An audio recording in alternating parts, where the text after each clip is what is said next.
ভারতের লোকসভা নির্বাচনের তৃতীয় ধাপের ভোটকাল 10 রাজ্য এবং 2টি কেন্দ্রশাসিত অঞ্চলে ভোট হবে 93 আসনে। মোট প্রার্থী 1351 জন। এদিন সুরাট বাদে গুজরাটের বাকি 25টি আসনে ভোট হবে। সুরাটে কংগ্রেসের নীলেশ কুম্ভনির মনোনয়ন প্রত্যাখ্যানের পর বিনা প্রতিদ্বন্দ্বিতায় জয় পেয়েছেন বিজেপির মুকেশ দালাল, আর গান্ধীনগর থেকে লড়ছেন স্বরাষ্ট্রমন্ত্রী অমিত শাহ।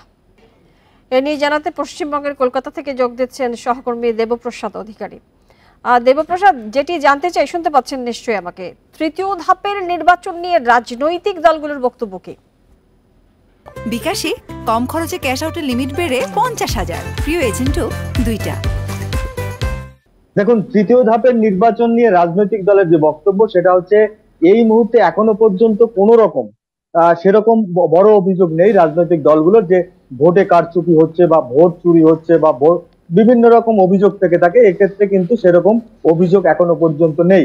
যদিও আগামীকাল যেটা সব থেকে বড় বিষয় দেখার, নজর দেওয়ার বিষয়, সেটা হচ্ছে অমিত শাহর কেন্দ্রে কালকের ভোট রয়েছে, আগামীকাল ভোট রয়েছে। এর সঙ্গে আপনাকে বলে রাখি যে পশ্চিমবাংলার দিকে যদি আমরা তাকাই, পশ্চিমবাংলার কালকের 4টি কেন্দ্রে ভোট রয়েছে। মুর্শিদাবাদ, মালদা, উত্তর এবং দক্ষিণ এবং জঙ্গিপুর, এই 4টি আসনে ভোট রয়েছে। এখানে কিন্তু কড়া নিরাপত্তা ব্যবস্থায় ঢেলে সাজানো হয়েছে। কারণ হচ্ছে যে এই মুর্শিদাবাদ, জঙ্গিপুর, মালদা উত্তর এবং মালদা দক্ষিণ, এই যে 4টি কেন্দ্র, কিছুটা হলেও এখানে কিন্তু সহিংসতার ঘটনা এর আগের অনেক সময় নির্বাচনে দেখা গেছে।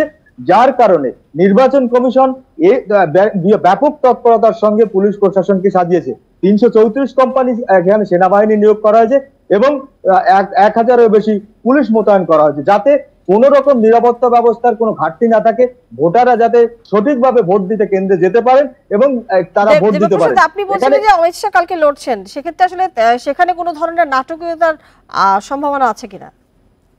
দেখুন, অমিত শাহর কেন্দ্রে যে নাটকীয়তার সম্ভাবনা সেটা সেরকম কিছু এখনো পর্যন্ত নেই। কারণ অমিত শাহ এই মুহূর্তে দাঁড়িয়ে, কারণ আপনি জানেন যে গুজরাটে যেখানে অমিত শাহ নির্বাচন করছেন সেখানে বেশিরভাগই কিন্তু বিজেপির দখলে অমিত শাহর কেন্দ্র, এবং গুজরাটের অধিকাংশ কেন্দ্রগুলোই অমিত শাহর দখলে, যার কারণে বা বিজেপির দখলে, যার কারণে ওই কেন্দ্রে কিন্তু সেরকম কিছু নাটকীয়তার এখনো পর্যন্ত সম্ভাবনা নেই।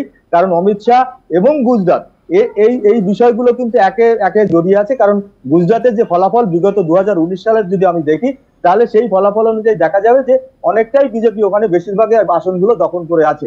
তো সব মিলিয়ে যেটা বিষয়, যে পশ্চিমবাংলা ভোট এবং কালকের যে 10টি রাজ্য এবং কেন্দ্রশাসিত অঞ্চল নিয়ে যে ভোট রয়েছে, সে ভোটে কিন্তু এখনো পর্যন্ত সমস্ত রকম প্রশাসনিক নিরাপত্তা ব্যবস্থা নির্বাচন কমিশন ধন্যবাদ আমাদেরকে এই বিষয়ে তথ্য দেওয়ার জন্য।